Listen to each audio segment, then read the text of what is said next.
बिस्मिल्लाहिर्रहमानिर्रहीम। अस्सलाम वालेकुम dear students, my name is Professor Mohammad Salim. आज हम लोग क्लास 10th का चैप्टर 1 स्टार्ट करने जा रहे हैं, जो कि है quadratic equations. Dear students, quadratic equations को समझने से पहले थोड़ा सा मैं आप लोग को बेसिक्स बता देता हूँ, ताकि आप लोग को थोड़ी सी समझने में आसानी हो, और ये बेसिक्स आप लोग को आगे भी काम आएंगे बाकी इक्वेशंस वगैरह को समझने के लिए भी। बेसिक्स में ये है कि सबसे पहले आपको पता होना चाहिए पॉलिनोमियल क्या है। पॉली का मतलब है मैनी, नोमियल्स का मतलब है टर्म्स, मैनी टर्म्स। पॉलिनोमियल का मतलब होता है मैथ में एक ऐसा एक्सप्रेशन जिसके ज़्यादा टर्म्स हो, दो या दो से ज़्यादा टर्म्स हो। An expression having more than 2 terms. इसका एग्जांपल आप दे सकते हैं, जिस तरह एक ही पॉलिनोमियल का एग्जांपल है 4x² + 3x + 4। इस इक्वेशन में ये जो 4 है, जो x² के साथ है, ये 4 कहलाता है कोफिशेंट। वेरिएबल के साथ जो नंबर होता है वो कहलाता है कोफिशेंट। x यहाँ पर एक वेरिएबल है, x की जो पावर है 2, ये एक्सपोनेंट कहलाता है या पावर ऑफ वेरिएबल कहलाती है। ठीक, इसी तरह यहाँ 3 भी कोफिशेंट है एंड x अगेन यहाँ पर वेरिएबल है एंड 4 यहाँ पर कांस्टेंट है। आप लोग बच्चों स्टूडेंट्स मुझे ये बताएं कि वेरिएबल और कांस्टेंट में क्या फ़र्क होता है। वेरिएबल की वैल्यू चेंज होती है। वेरिएबल एक ऐसा टर्म है जिसकी वैल्यू सेम नहीं रहती है, वो चेंज होती रहती है। और कांस्टेंट एक ऐसा टर्म है जिसकी वैल्यू चेंज नहीं होती है और वो हमेशा वही रहती है। जिस तरह यहाँ पर 4 है तो इसकी वैल्यू हमेशा 4 ही रहेगी। यहाँ पर अगर 5 लिखूँगा मैं तो उसकी वैल्यू हमेशा 5 ही रहेगी। तो इसलिए कांस्टेंट की वैल्यू चेंज नहीं होती, वेरिएबल की वैल्यू चेंज होती है। ठीक है। The equation has 3 terms. इस तरह इस इक्वेशन में कितने टर्म्स हैं, ये टर्म कहलाते हैं। 4x² एक टर्म है, 3x एक टर्म है, 4 एक टर्म है। तो 1 टर्म, 2 टर्म एंड 3 टर्म्स। तो ये एक क्वाड्रेटिक इक्वेशन है जिसमें 3 टर्म्स हैं। आगे हम लोग टाइप्स ऑफ इक्वेशंस या टाइप्स ऑफ पॉलिनोमियल्स भी मैं बताता हूँ आपको। अच्छा, डिग्री ऑफ पॉलिनोमियल क्या है? डिग्री ऑफ पॉलिनोमियल से मुराद ये है कि जो उसमें वेरिएबल यूज़ हुआ है उसका जो हाईएस्ट पावर है वो उसकी डिग्री होगी। The highest power of variable यार x, यहाँ पर जो हमारी जो वेरिएबल इस इक्वेशन में इस्तेमाल की थी वो x थी, 4x² + 3x + 4। तो इस इक्वेशन की डिग्री क्या है? इस इक्वेशन की डिग्री ये 2 है। ठीक है। हाईएस्ट पावर ऑफ x या हाईएस्ट पावर ऑफ वेरिएबल, यहाँ पर y भी हो सकती थी वेरिएबल, तो इसलिए हाईएस्ट पावर ऑफ वेरिएबल आप कह सकते हैं कि जो वेरिएबल की हाईएस्ट पावर है वो उसकी डिग्री कहलाती है। यहाँ पर इसकी डिग्री 2 है इस इक्वेशन। अच्छा, the basic types of polynomials. Polynomials के तो वैसे तो बहुत सी टाइप्स हैं, लेकिन बेसिक टाइप्स उसकी 3 हैं जो आप 9th क्लास तक या 10th क्लास तक आप लोग जिनको डिस्कस करते हैं। फर्स्ट टाइप है लीनियर इक्वेशन या लीनियर पॉलिनोमियल। क्या होता है? Here degree of x is 1। यहाँ पर x की जो मैक्सिमम पावर है वो 1 होती है। जिस तरह ये एक एक्सप्रेशन है ax + b, ये इसका स्टैंडर्ड फॉर्म है। ax + b स्टैंडर्ड फॉर्म है। ये इस तरह भी हो सकता है कि ये 2x + 5 हो या x + 3 हो। x का कोफिशिएंट यहाँ पर 1 है, यहाँ पर x का कोफिशिएंट 2 है। तो यहाँ पर भी देखें x की पावर 1 है, यहाँ पर भी x की पावर 1 है। तो ये लीनियर इक्वेशंस या लीनियर एक्सप्रेशंस है। इक्वेशंस कब कहेंगे? जब = 0 कहेंगे, हम लोग 0 रखेंगे इसको, तो ये एक इक्वेशन बन जाएगा। क्वाड्रेटिक पॉलिनोमियल कौन सा होता है? Here degree of x is 2। जिस इक्वेशन में या जिस एक्सप्रेशन में x की जो हाईएस्ट पावर है वो 2 हो, वो क्या कहलाता है? क्वाड्रेटिक इक्वेशन, जो आज का हम लोग का मेन टॉपिक है। तो इसका स्टैंडर्ड फॉर्म क्या है? ax² + bx + c। एग्जांपल में आप कह सकते हो कि 3x² + 4x + 1 ये एक क्वाड्रेटिक एक्सप्रेशन है या अभी क्वाड्रेटिक इक्वेशन है। क्यूबिक इक्वेशन या क्यूबिक एक्सप्रेशन क्या होता है? Here degree of x is 3। यहाँ पर x की जो हाईएस्ट पावर होती है वो 3 होती है। इसका स्टैंडर्ड फॉर्म क्या है? ax³ + bx² + cx + d। अगर इसका एग्जांपल मैं देना चाहूँ 5x³ + 2x² + 4x + 3 = 0, ये एक क्यूबिक इक्वेशन है। डियर स्टूडेंट्स, अभी हम लोग आते हैं अपने मेन टॉपिक की तरफ आज के, जो कि quadratic equations. It is also known as second degree equation. क्यों सेकेंड डिग्री इक्वेशन? क्योंकि यहाँ पर x की जो पावर है, हाईएस्ट पावर, वो 2 है। यहाँ पर आप लिख सकते हैं as highest power of x is 2, इसीलिए ये सेकेंड डिग्री इक्वेशन कहलाती है। इसका स्टैंडर्ड फॉर्म क्या है? स्टैंडर्ड फॉर्म मतलब जो सही उसका लिखने का तरीका है। The standard form of the quadratic equation is ax² + bx + c = 0, where a, b, c are real numbers and a is not equal to 0। ये बहुत अहम पॉइंट है स्टूडेंट्स, इस पॉइंट को आप लोग जहन में रखें, और इसका रीज़न भी मैं बता देता हूँ आप लोग को। इसका रीज़न भी जहन में आप लोग के होने चाहिए। किसी भी क्वाड्रेटिक इक्वेशन में जो x², जो हाईएस्ट डिग्री ऑफ x है, उसके साथ जो कोफिशिएंट है वो ज़ीरो नहीं हो सकता है। क्यों ज़ीरो नहीं हो सकता है? क्योंकि अगर इसको मैं ज़ीरो कर लेता हूँ तो ये टर्म पूरा क्या हो जाएगा? ज़ीरो हो जाएगा। फर्स्ट टर्म x² वाला, जब x² वाला टर्म ही ज़ीरो हो जाएगा तो ये क्वाड्रेटिक इक्वेशन नहीं रहेगा, बल्कि ये एक लीनियर इक्वेशन बन जाएगा। इसीलिए इसका y का जवाब यही है कि जब हम लोग a को ज़ीरो करेंगे तो क्वाड्रेटिक इक्वेशन कन्वर्ट हो जाएगा किस में? एक लीनियर इक्वेशन में कन्वर्ट हो जाएगा। अभी आगे आते हैं सॉल्यूशन ऑफ क्वाड्रेटिक इक्वेशंस। ये क्वाड्रेटिक इक्वेशंस हों या क्यूबिक इक्वेशंस हो या लीनियर इक्वेशंस हो, इन सब में हम लोग का बेसिक मकसद क्या होता है? बेसिक मकसद हम लोग का ये होता है कि हम लोग को इस जो वेरिएबल है x या y, जो भी वेरिएबल गिवन होगा, उसकी वैल्यू को हम लोगों ने फाइंड करना है। और इसकी एक ऐसी वैल्यू फाइंड करनी होती है हम लोगों ने कि अगर उस वैल्यू को हम लोग इस इक्वेशन में रख के, फ़र्ज़ कर लो मैं एक इक्वेशन लिख लेता हूँ 4x² + 3x + 2 = 0, ये एक क्वाड्रेटिक इक्वेशन है। यहाँ पर ये स्टैंडर्ड फॉर्म में है। स्टैंडर्ड फॉर्म कब होता है? जब x की जो पावर है वो यहाँ पर 2 है, यहाँ पर 1 हो, यहाँ पर x की पावर 0, इस तरतीब से लिखी जाए कि x की हाईएस्ट पावर, फिर इससे छोटी पावर, फिर इससे छोटी पावर। अगर इस तरतीब से लिखी जाएगी जो भी इक्वेशन होगा या एक्सप्रेशन होगा वो स्टैंडर्ड फॉर्म में होगा। ठीक, अभी यहाँ पर ये x वेरिएबल है। अगर मैं कहता हूँ कि इसका सोल्यूशन सेट मालूम करें, ठीक, तो इसका ये मतलब होगा कि x की वैल्यूज़ मालूम करें। अगर उस वैल्यूज़ को मैं यहाँ पर पुट करूँ, यहाँ पर और यहाँ पर, तो इस तरफ भी ज़ीरो आना चाहिए, इस तरफ भी ज़ीरो आना चाहिए, क्योंकि ये इक्वल टू 0 है। तो सोल्यूशन सेट या सोल्यूशन ऑफ क्वाड्रेटिक इक्वेशन क्या होता है? Solution of quadratic equation. Solution of quadratic equation का मकसद क्या होता है कि it's mean to find the value of variable which satisfy given equation. मुख्तसरन मैं बता दूं, to find the value of variable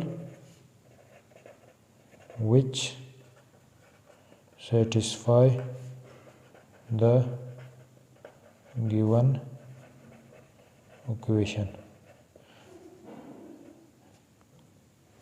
एक चीज़ और याद रखें स्टूडेंट्स, यहाँ पर आप देख लें कि क्वाड्रेटिक इक्वेशन में x की मैक्सिमम पावर क्या है? 2 है। तो इसका ये मतलब होता है कि यहाँ पर x की 2 वैल्यूज़ आपको सोल्यूशन सेट में मिलेंगी। लीनियर इक्वेशन में x की पावर 1 है तो वहाँ पर x की एक वैल्यू आपको मिलेगी, तो क्वाड्रेटिक में 2 मिलेगी, और क्यूबिक में x पावर 3 है तो वहाँ पर x की 3 वैल्यूज़ मिलेंगी सोल्यूशन सेट के लिए, और वो तीनों को सेटिस्फाई करे। यहाँ पर 2 वैल्यूज़ मिलेंगी, उन दोनों पर ये इक्वेशन सेटिस्फाई करेगा। तो सोल्यूशन सेट मालूम करने के लिए हमारे पास कुछ मेथड्स हैं। उनमें पहला है फैक्टराइजेशन,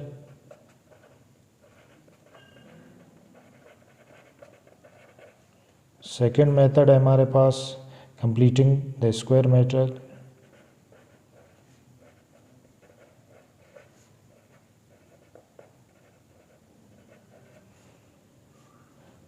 थर्ड है हमारे पास बाय क्वाड्रेटिक फार्मूला।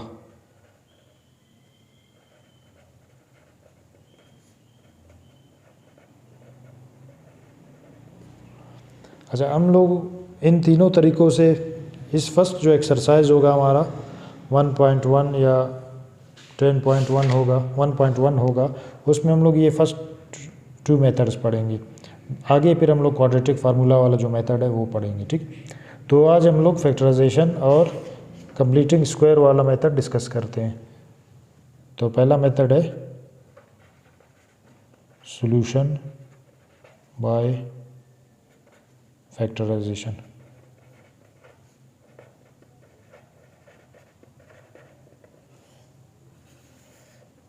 ये मेथड बहुत इजी मेथड है। इसका एक एग्जांपल मैं आप लोग को करवा देता हूँ। एग्जांपल के थ्रू इसको समझने की कोशिश करते हैं और जो स्टेप्स होंगे वो हम लोग एग्जांपल के थ्रू करेंगे। ठीक है, एग्जांपल है हमारे पास x² plus 8x plus 15 is equal to 0। ये एक हमारे पास क्वाड्रेटिक इक्वेशन है। ठीक है, इसका सबसे पहला स्टेप क्या है कि इसको स्टैंडर्ड फॉर्म में लिखो, अगर नहीं लिखा हुआ था। स्टैंडर्ड फॉर्म में लिखोगे क्या, हाईएस्ट पावर लिखोगे x की, फिर x, फिर बगैर x की पावर, बगैर x वाली वैल्यू लिखो, कांस्टेंट वैल्यू। स्टैंडर्ड फॉर्म में ऑलरेडी है। सेकंड स्टेप क्या है कि ये जो 15 है कांस्टेंट, इसको कोफिशिएंट्स ऑफ x² के साथ मल्टीप्लाई करोगे। 15 इंटू 1 कितना आ जाएगा, प्लस का 15 आ गया। अभी हम लोगों ने यहाँ x का जो कोफिशिएंट है 8, इसके ऐसे दो फैक्टर बनाने हैं कि अगर उनको जमा कर लिया जाए, आपस में सम कर लिया जाए तो वो 8 आ जाए हमारे पास आंसर, और उनको अगर मल्टीप्लाई किया जाए तो वो 15 आ जाए। तो इस 15 के फैक्टर्स हम लोग बनाएंगे। फैक्टर्स इसके क्या है, 2 पर डिवाइड नहीं होता है, 3 पर। 5 3 15, 5 3 15 एंड 5 1 5। तो 3 और 5 बन गए, जो कि मल्टीप्लाई करने से प्लस का 15 आएगा अगर ये दोनों प्लस के, और इन दोनों को सम करने से 8 आना चाहिए। तो 3 + 5 = 8। ये आपका रफ अमल है। ये सारी चीज़ें अपने रफ में चेक करनी है। ठीक, तो ये हम लोगों ने इसके फैक्टर्स मालूम कर लिए। अभी हम लोग क्या करेंगे, इस 8x को दो फैक्टर्स में डिवाइड करेंगे। तो ये लिखेंगे हम लोग x² प्लस 5x और 3x plus 5x plus 3x plus 15 है। तो ये यही इक्वेशन है, सिर्फ 8 को हम लोगों ने दो जगहों पर कर लिया। अभी हम लोग क्या करेंगे, इन दोनों से कॉमन लेंगे एक x, तो क्या बच जाएगा, x + 5 बच गया। बाकी जो दो टर्म्स बच गए इनसे भी आपने एक ऐसा टर्म कॉमन लेना है या ऐसा अदद कॉमन लेना है कि वो कॉमन लेने के बाद जो ब्रैकेट के अंदर बचने वाला, ब्रैकेट के अंदर जो टर्म बचेगा वो इसके बराबर होना चाहिए। फ़र्ज़ कर ले मैं 3 कॉमन ले लेता हूँ, तो अंदर क्या बच जाएगा, x + 3 5 × 15। अभी ये दोनों टर्म्स सेम है, x + 5 एंड x + 5, इसलिए इन दोनों में से एक आ जाएगा और x + 3 आ जाएगा, x + 3 एंड इंटू x + 5। तो सॉल्यूशन ऑफ फैक्टराइजेशन में क्या हो गया, ये क्वाड्रेटिक इक्वेशन था, इसको हम लोगों ने दो लीनियर फैक्टर्स बना लिए। ये भी एक लीनियर इक्वेशन है, लीनियर टर्म है, ये भी एक लीनियर है। तो इससे एक x की इक्वेशन, एक x की वैल्यू निकलेगी, एक x की वैल्यू यहाँ से निकलेगी। तो नंबर 1 इसको पुट करेंगे, x + 3 = 0। नंबर 2 में x + 5 = 0। x + 3 = 0। x की वैल्यू मालूम करनी है तो 3 को दूसरी तरफ ले जाएं, तो माइनस में हो जाएगा। इसी तरह x + 5 = 0, तो x = -5 हो जाएगा। तो इसका सॉल्यूशन सेट हम लोग लिखेंगे कि सॉल्यूशन सेट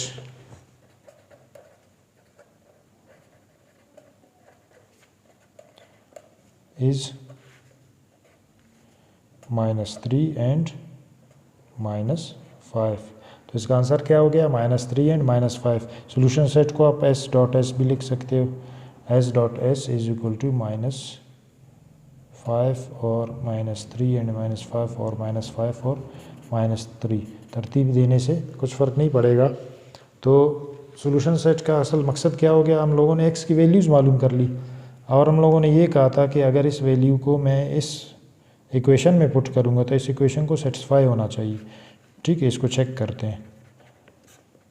फ़र्ज़ कर ले -5 में पुट करता हूँ, ठीक, x की वैल्यू। तो x की वैल्यू -5 पुट करने से क्या होगा? -5 का स्क्वायर, -5 पुट करेंगे x की वैल्यू। तो इक्वेशन हमारे पास क्वेश्चन वाला था, इसमें x स्क्वायर में -5 का square plus 8 into -5 plus 15 is equal to 0। -5 का स्क्वायर 25, 8 5 सा 40 माइनस का plus 15 is equal to 0। 25 plus 15 40 and minus plus -40 is equal to 0, 0 is equal to 0। तो इसका मतलब है जो -5 हम लोगों ने वैल्यू मालूम की थी उसको हम लोगों ने इस इक्वेशन में पुट कर लिया, तो इस इक्वेशन को इसने सेटिस्फाई कर लिया। इसी तरह अगर ये -3 भी मैं इसी इक्वेशन में पुट करूँगा x की जगह पर, तो वो उसको भी सेटिस्फाई करेगा। तो ये इसका सोल्यूशन सेट हो गया। नेक्स्ट हम लोग मालूम करते हैं सेकंड मेथड। ये मेथड था सोल्यूशन बाय फैक्टराइजेशन। ठीक, सेकंड मेथड है solution by completing square.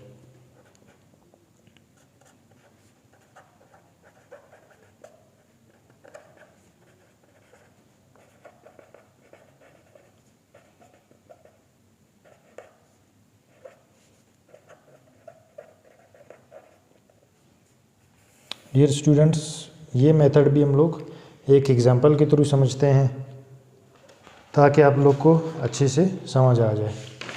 Example मैं बुक से उठा लेता हूँ समझाने के लिए जस्ट, फिर जब नेक्स्ट एक्सरसाइज करेंगे फिर आप लोग को मज़ीद समझ आ जाएगी।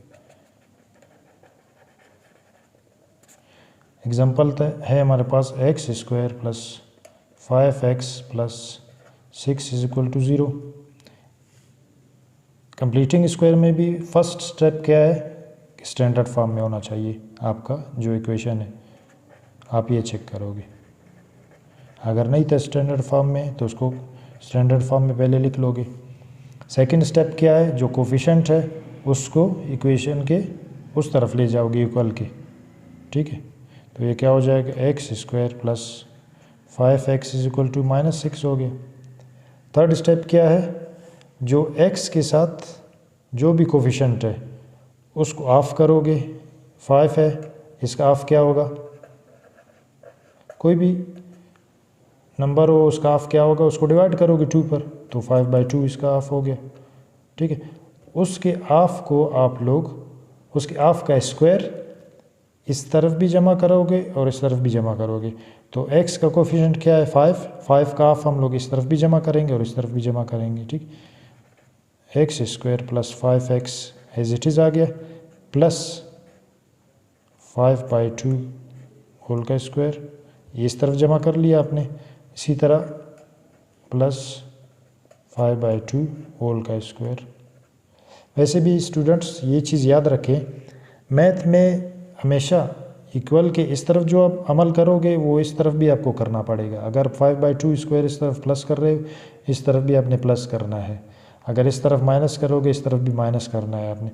तो इक्वल के इस तरफ जो अमल करेंगे, इक्वल के उस तरफ भी हम लोग को वो अमल लाजमी करना होगा।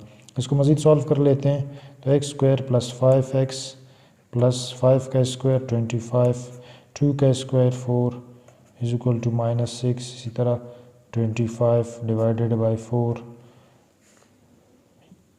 ये हमारे पास क्या बन गया, इसको हम लोग ये लिख सकते हैं कि एक्स स्क्वायर प्लस, इसको स्टैंडर्ड फॉर्म में उस एक फार्मूला आपको लोग के मैं लिख लेता हूँ कि a plus b whole square वाला फार्मूला, ये याद रखें। ये क्या होता है, a स्क्वायर plus 2ab plus b square आप लोग को ये इक्वेशन इस फॉर्म में कन्वर्ट करना। तो ये क्या हो जाएगा, एक्स स्क्वायर फिर 2 फार्मूले वाला, फिर ए यानी कि फर्स्ट टर्म, ए यहाँ पर एक्स है, फिर प्लस बी यहाँ पर क्या था 5/2, फिर प्लस बी स्क्वायर है 5/2 का स्क्वायर इज इक्वल टू, इस तरफ तो हम लोग एलसीएम लेंगे, 6 4 ज़ा -24 प्लस 25,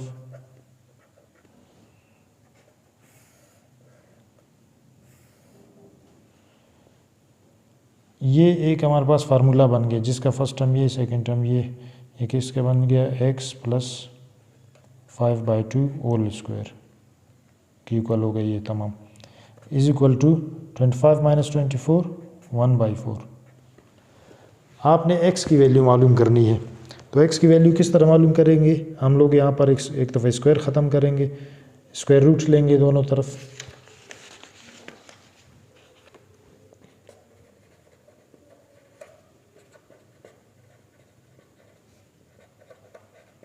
दोनों तरफ स्क्वायर रूट जब लेंगे तो यहाँ पर क्या है, x प्लस 5/2 स्क्वायर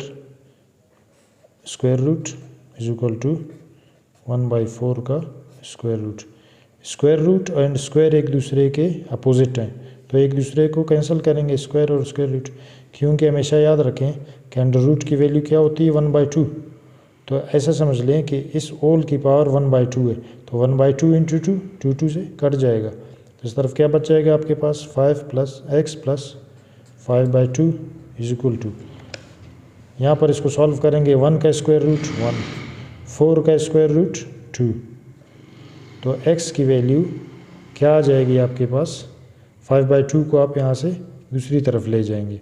अच्छा, एक और चीज़ याद रखें कि जब स्क्वायर रूट को हम लोग खोल लेंगे तो 4 का जो स्क्वायर रूट होगा +-2 होगा, तो ये टर्म हमारे पास प्लस माइनस में आ जाएगा, यानी कि 1/2 का प्लस का भी हो सकता है और 1/2 का माइनस का भी हो सकता है, क्योंकि इन दोनों का स्क्वायर 1/4 आता है। तो इसके भी हमारे पास 2 आंसर आ सकते हैं, नंबर 1 प्लस वाला 1/2 उठाएंगे और नंबर 2 के लिए हम लोग माइनस वाला, तो फर्स्ट क्या होगा, x plus 5/2 is equal to 1/2 plus वाला।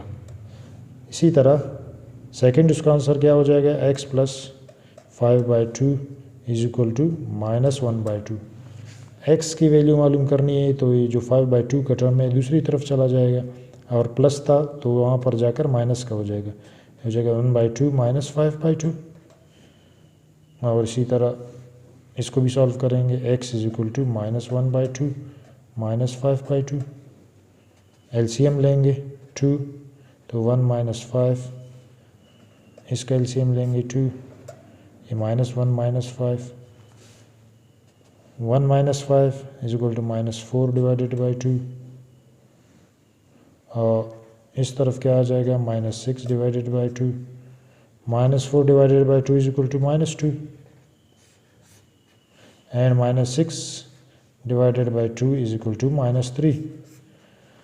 इस तरह इस सवाल का जो इस क्वेश्चन को हम लोगों ने सॉल्व किया, इसका सोल्यूशन सेट क्या निकला हमारे पास, -2 एंड -3। स्टूडेंट्स, ये जो वैल्यू निकली है -2 और -3, ये आप इस इक्वेशन में पुट करके खुद चेक कर सकते हैं कि -2 जब इसमें पुट करेंगे इसको इस तरफ 0 और इस तरफ 0 आ जाएगा, और अगर इसमें -3 भी पुट करेंगे तो इस इक्वेशन को सेटिस्फाई करेगा। तो इसका सोल्यूशन सेट हम लोगों ने निकाल लिया। स्टेप्स आप लोग को समझ आ गए कि पहले हम लोग स्टैंडर्ड फॉर्म में इसको करेंगे, उसके बाद सेकंड स्टेप में क्या करेंगे, कांस्टेंट टर्म को उस दूसरी तरफ ले जाएंगे। थर्ड स्टेप में क्या करेंगे, x के साथ जो कोफिशेंट है उसका हाफ, उसको 2 पर डिवाइड करके इस तरफ भी प्लस करेंगे और इस तरफ भी प्लस करेंगे, ठीक। उसके बाद इस तरफ कंप्लीट करेंगे फार्मूले को, किस फार्मूले को कंप्लीट करेंगे, इस फार्मूले को, ये फार्मूला इस तरफ कंप्लीट करके इसको फार्मूले की सूरत में लिखेंगे, क्लोज फॉर्म में लिखेंगे, और इस तरफ इसको सॉल्व करेंगे एलसीएम लेकर। फिर हम लोग क्या करेंगे, इस स्क्वायर को x की वैल्यू चाहिए तो स्क्वायर को ख़त्म करने के लिए स्क्वायर रूट लेंगे, स्क्वायर रूट लेने के बाद हम लोग सिंपली इसको सॉल्व करेंगे और x की वैल्यू हमारे पास निकल जाएगी और ये इसका आंसर है। स्टूडेंट्स, ये आज हम लोग का फर्स्ट लेक्चर था क्वाड्रेटिक इक्वेशंस का। ये आप लोग डेली मेरे लेक्चर्स देखा करें, इंशाल्लाह क्वाड्रेटिक इक्वेशंस बहुत इजी सवालात होंगे इसके और आप लोग को बहुत आसानी से समझ आ जाएंगे। अगर मेरे चैनल को आप लोगों ने अभी तक सब्सक्राइब नहीं किया है तो अब सब्सक्राइब कर लें और बेल के आइकन को दबा दें और अपने दोस्तों के साथ भी शेयर करें ताकि सब दोस्तों का फ़ायदा हो।